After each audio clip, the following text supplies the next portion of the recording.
যে আসিয়া পৃথিবীবাসীকে বলছিল, হে পৃথিবীর নারীরা, গোটা পৃথিবীর নারীদেরকে প্রতিদিন হযরতে আসিয়া বলে, হে ঈমানদার নারীরা,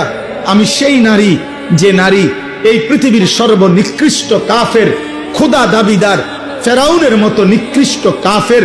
এত বড় কাফের ঘরে থেকেও আমার শরীরের আসিয়ার, হযরতে আসিয়াকে সারা শরীরের মধ্যে, খোদার কসম কিতাবে আছে, তাফসীরে আছে, আসিয়ার শরীরটার মধ্যে ফেরাউন একটা একটা করে পেরেক মারছে, পেরেক, সারাটা শরীরের মধ্যে পেরেক মারছে, পেরেক, তার কাটা পেরেক মাইরা এরপরে উনাকে বান দিয়া এরপরে বলছে, আসিয়া এখনো সুযোগ আছে, ঈমান ছেড়ে দে, মুসার কালেমা ছাড়, আমার দিকে ফির, নাই তো আমি তোকে মেরেই ফেলবো। হযরতে আসিয়া বলছিল, ফেরাউন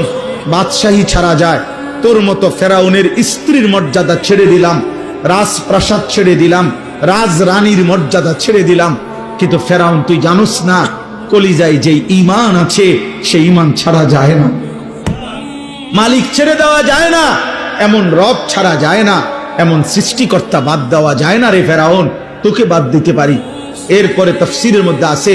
ফেরাউন তখন সিদ্ধান্ত দিছে তার লোকদেরকে আসিয়াকে জীবন্ত হত্যা না করে, মানে পেরেক তো মারছে, রক্ত ঝরছে, বলছে এই অবস্থাতেই, আহা জীবন্ত, মানে এখনো হত্যাও করে নাই, যে জীবন্ত ছাগলের চামড়া, গরুর চামড়া যেমনে ছিলে,